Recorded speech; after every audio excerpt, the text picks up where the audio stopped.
Tú decides por el 13 y todas sus plataformas.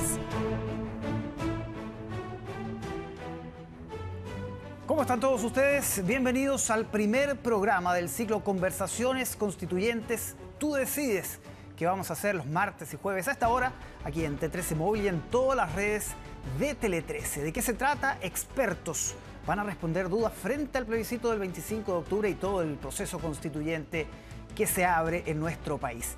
Nuestro primer entrevistado, nuestro primer invitado es un conocido abogado constitucionalista, Patricio Zapata, y está con nosotros para conversar, despejar dudas y también comentar este proceso constituyente que se inicia el próximo 25 de octubre. ¿Cómo está, Patricio?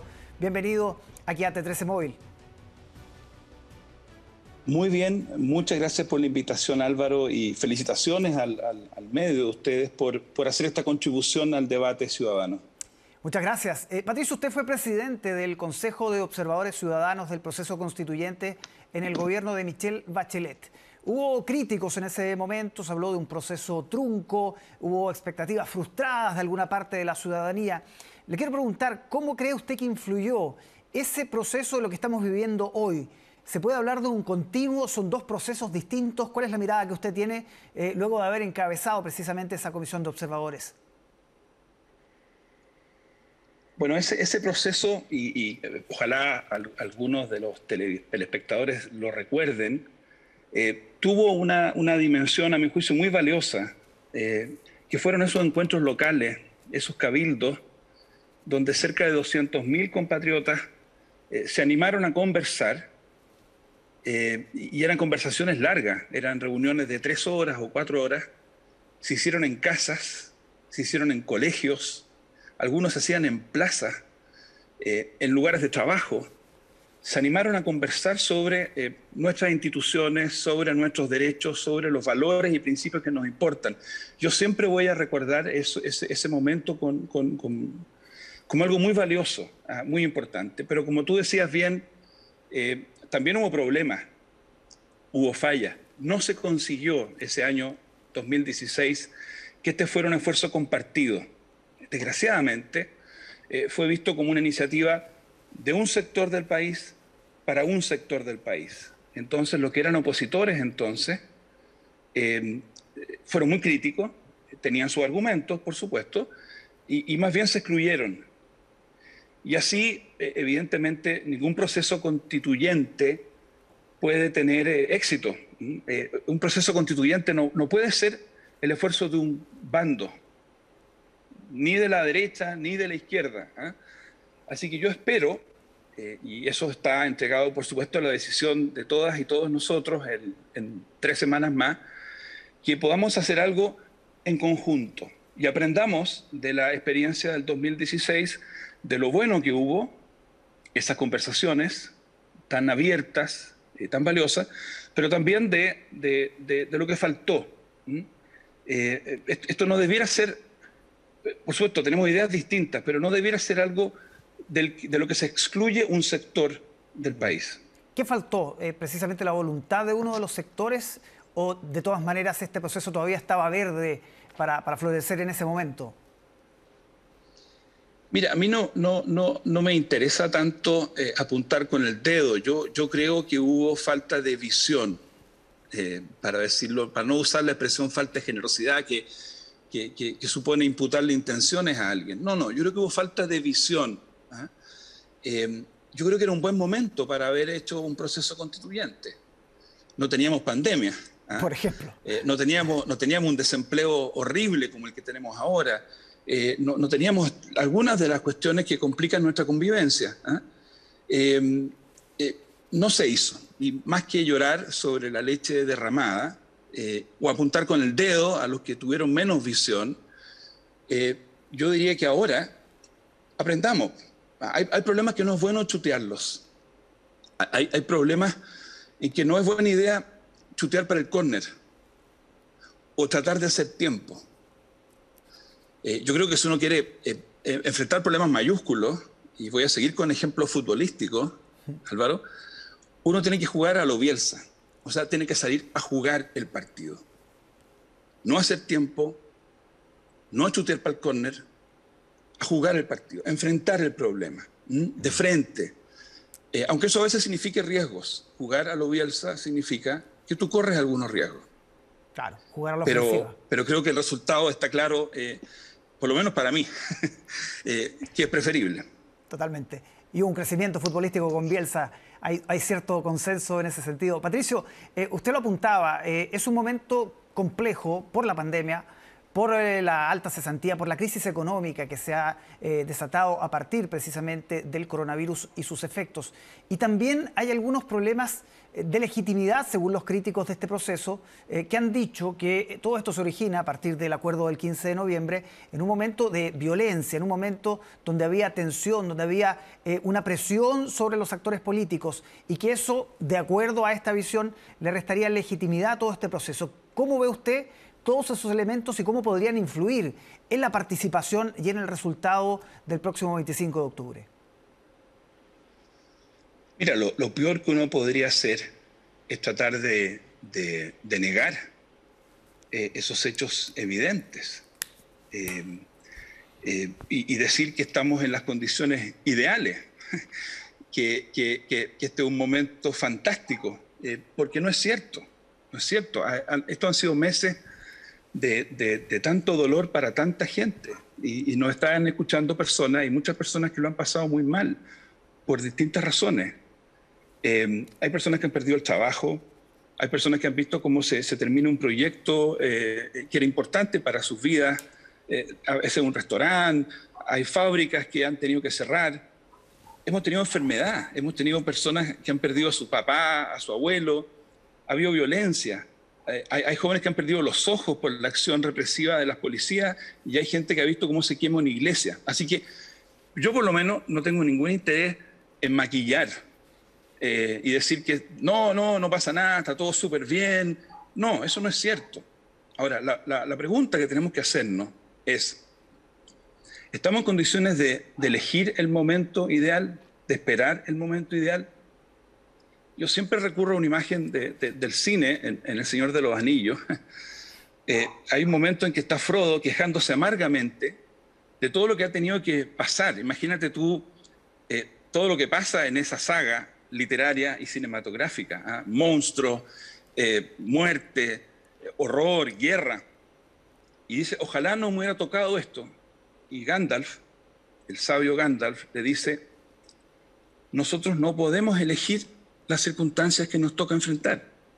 Lo único que podemos elegir es nuestra respuesta. ¿Cuál va a ser nuestra respuesta? No elegimos las circunstancias, esto nos tocó. Y esto nos pasa en la vida todos los días. Nos tocan las cosas. Y nos tocan a veces cuando no estamos tan preparados como quisiéramos. Pero al igual que en la vida personal, en la vida de las naciones, la solución de meter la cabeza debajo de la arena no funciona. Sí. Patricio, y respecto a este tema de la condición o la situación en la que se dio el acuerdo del 15 de noviembre, que estamos revisando imágenes, una situación de extrema violencia, el 12 de noviembre, 3 días antes, el gobierno tuvo que tomar una decisión entre sacar nuevamente a los militares a la calle o buscar a un acuerdo político que finalmente fue el que se concretó. Este problema de origen al que apuntan algunos, ¿cómo analiza usted ese argumento que se ha dado en el comando del rechazo y quienes han criticado este proceso? Mira, lo que pasa es que lo que pasó en octubre tiene muchas caras y uno puede efectivamente concentrar el foco en algunas caras muy terribles. Yo no tengo la suerte en este momento de saber qué imagen se está mostrando al lado mío o detrás mío. El momento del acuerdo. Se están mostrando. Ya, lo que te quiero decir es que hay imágenes de octubre que son muy duras. Pero no se nos olvide, por ejemplo, que en el mes de diciembre los alcaldes, unos 150 alcaldes de distintos signos políticos, alcaldes de derecha, de izquierda, de centro, llamaron a un plebiscito, a una consulta ciudadana, y más de 2 millones de compatriotas dijeron que querían un proceso constituyente. Esa fue una tremenda movilización pacífica. No se nos olvide esas marchas maravillosas, multitudinarias. Entonces, claro, aquí la gracia, creo yo, es no tener visión selectiva y ver solo lo que nos conviene. Yo miro y recuerdo las iglesias que fueron quemadas.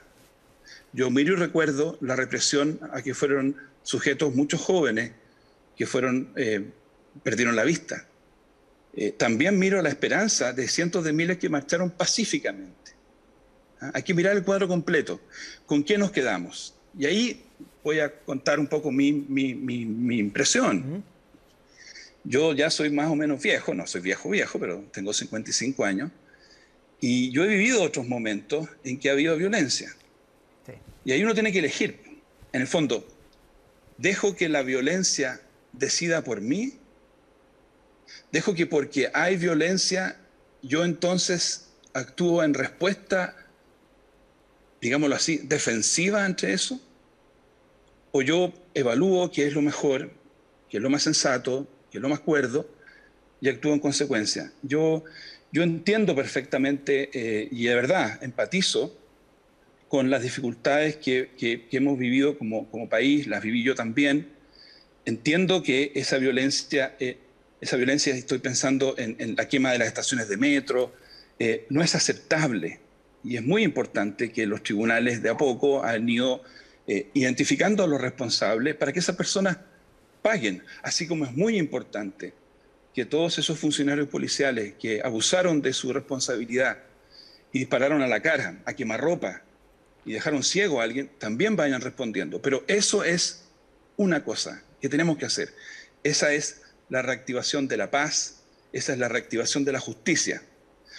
Otra cosa es la reactivación económica. Y las familias tienen que seguir recibiendo, ¿no es cierto?, un bono, un ingreso familiar, tiene que haber apoyo a las empresas. Pero ¿no será que también necesitamos una tercera reactivación, que es la reactivación de las instituciones, de la cohesión social?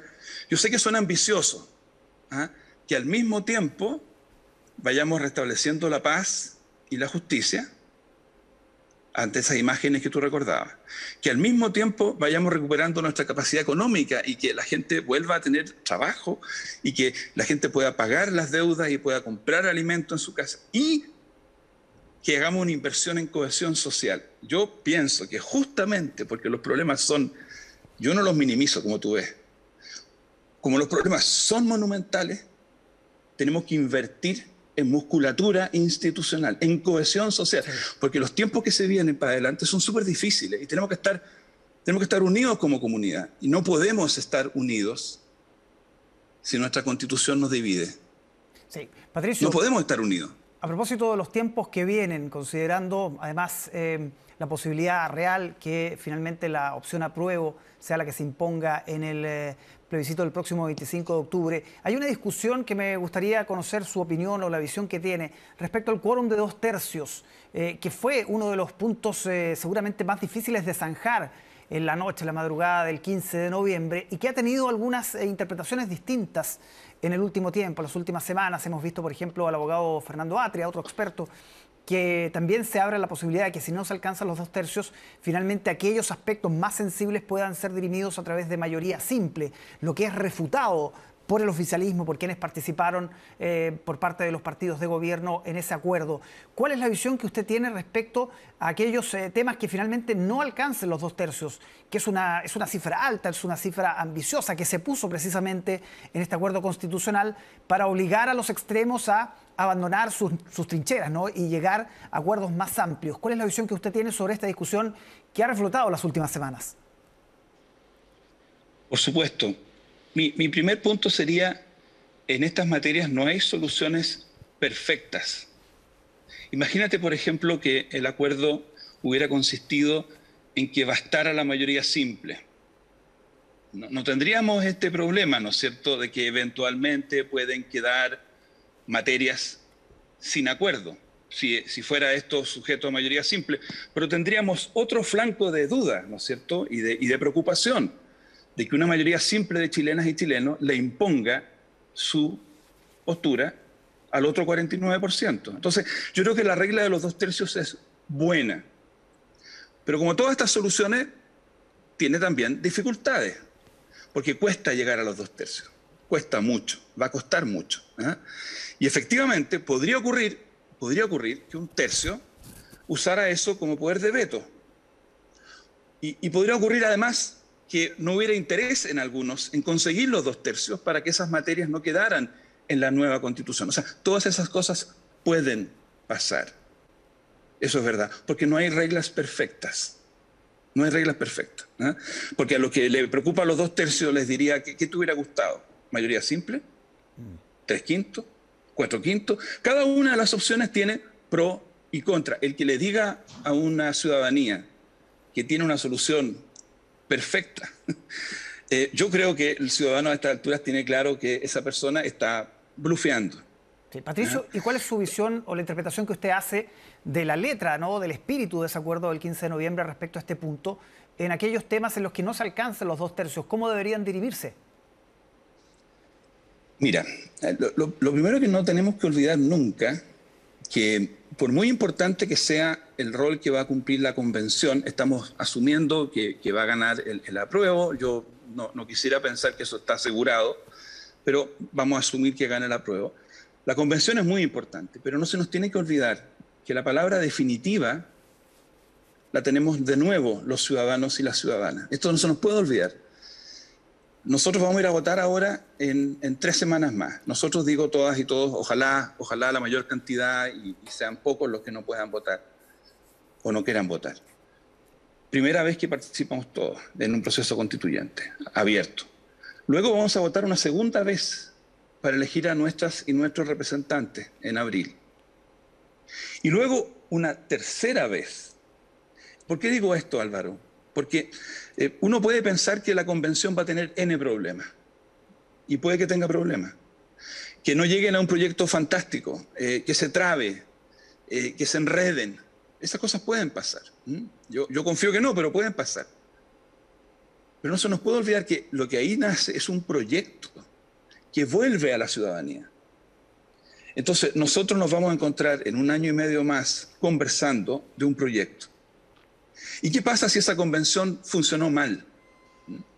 Y fue un conjunto de vetos sobre vetos sobre vetos, descalificaciones, insultos, lo que algunos creen que va a pasar. Yo no creo que eso va a pasar. Pero, ¿qué pasa si eso ocurre? Y sale una propuesta constitucional muy pobre. Bueno, tengamos un poquito de confianza. Un poquito, en lo que va a ser el juicio definitivo de la ciudadanía, de nuevo. Y ahí vamos a decir si nos gusta o no el proyecto.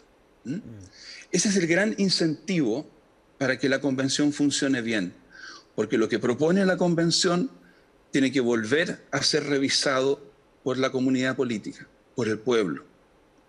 Y yo confío que el pueblo en ese momento va a decir, a ver, me gustó lo que hizo la convención. Fueron capaces de ponerse de acuerdo, cedieron, fueron generosos los de la derecha, fueron generosos los de la izquierda y nos traen un proyecto que no es perfecto. Nadie va a quedar 100% contento con el trabajo de la convención porque nadie va a poder imponer toda su visión, ¿no es cierto? Va a salir una fórmula de compromiso y la gente entonces lo va a aprobar. Y si no se logra eso, si fracasa la convención, la gente va a rechazar el proyecto y vamos a seguir con la actual Constitución. No hay un momento de vacío, no hay un momento de caos normativo. Es un esfuerzo por pensar en una fórmula mejor. Nadie puede prometer, así como a prueba de toda duda razonable, de que va a funcionar. Lo que tenemos cada uno de nosotros que pensar es si vale la pena hacer este esfuerzo, pensando en lo que podríamos lograr en términos de mayor legitimidad institucional. Quiero insistir en lo importante que es para un país que tiene tantos problemas que sus instituciones sean un poco más legítimas. Digo, los tribunales, el Congreso, la Presidencia de la República, los municipios. Estoy hablando de cosas bien concretas. Le estoy hablando a personas que han estado todos estos meses reflexionando sobre cuánto le ha servido el municipio. Me ha servido mucho, me gustaría que el municipio fuera más autónomo. Personas que han reflexionado sobre las leyes que se han aprobado, qué piensan de los jueces, las juezas, cosas bien concretas. ¿En qué medida nos ayuda como país tener instituciones que sean percibidas como legítimas, como nuestras de todos y de todas, Patricio, y no de unos? sí. Hay varios elementos, varios fantasmas, si usted quiere, que se han instalado en la discusión, aprensiones, dudas, inquietudes, que me parece que es necesario ir despejando. Por ejemplo, el concepto de la hoja en blanco ha hecho que algunos sectores digan que está en duda todo, básicamente, incluso elementos que están muy sustentados en nuestra idiosincrasia, como el derecho a la propiedad. ¿Usted cree que, por ejemplo, el derecho a la propiedad está en duda, va a ser debatido? ¿Podría finalmente replantearse algo que ha sido entendido como algo fundamental básicamente en todas las constituciones de la 1833 en adelante? Lo primero, vuelvo a decirlo, yo creo que son atendibles las preocupaciones porque este ejercicio no es un ejercicio baladí, sencillo. Esto es algo serio, es súper serio. Pensar en una nueva constitución es algo serio. Y por eso hay que hacerlo bien. Y por eso que todos los temores, todas las dudas, hay que escucharlas, hay que responderlas, y si se puede hacer mejor, hay que hacerlo mejor. Yo quiero decir que este proceso tiene hartas garantías, hartas garantías. Esto no es, algunos han dicho que es un salto al vacío. No, es un salto, no es a un vacío. No sé si es un salto de 2 metros o 1,5 metros. Es con paracaídas, es con un colchón abajo, es con un paramédico. Claro, hay gente que es tan aversa al riesgo, tiene tanto temor al riesgo que probablemente ninguna garantía va a ser suficiente. Y claro, la única garantía 100% segura es no hacer nada. O sea, ahora yo ahí dejaría para después conversar cuáles son los riesgos de no hacer nada.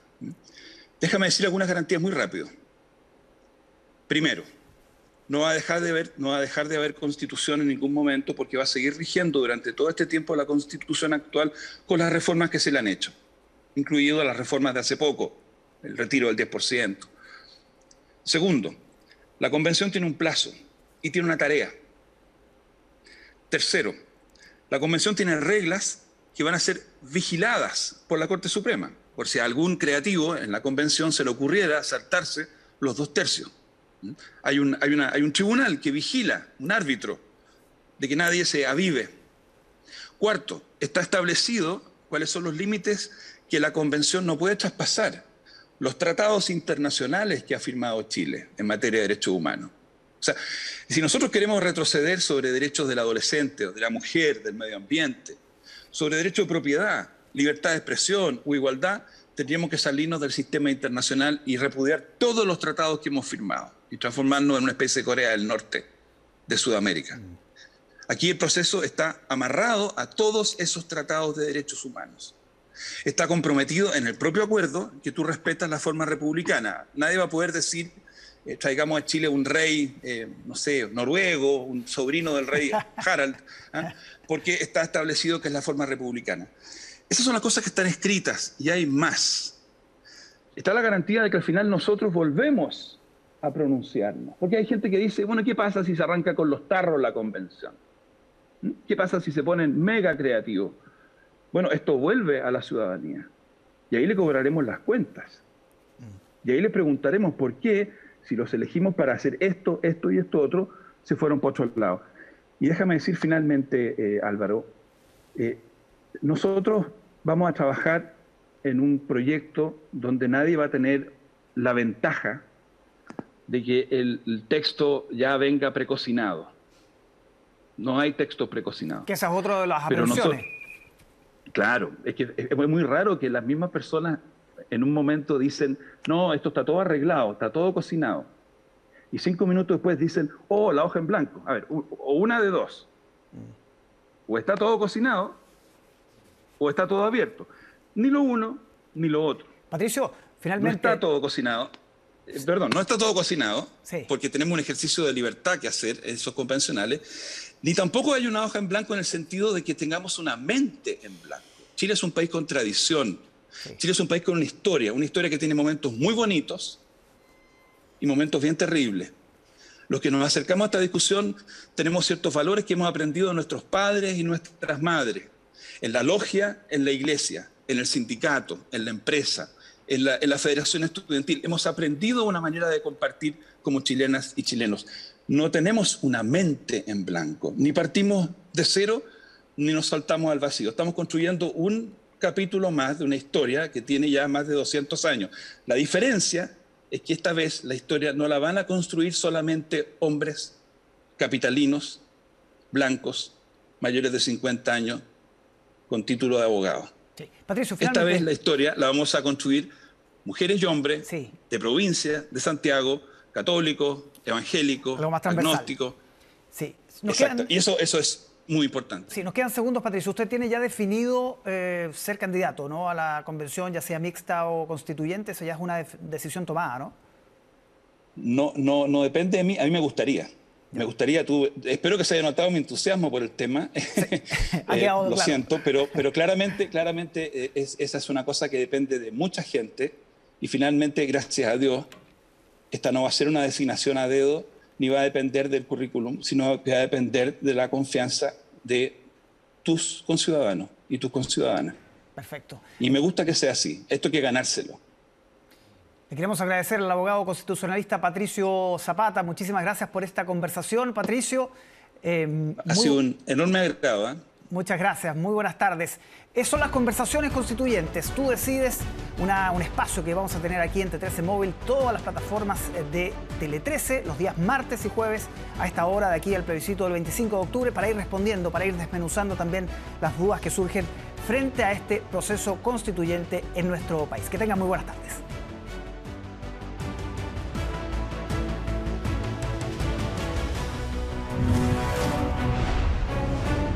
Tú decides por el 13 y todas sus plataformas.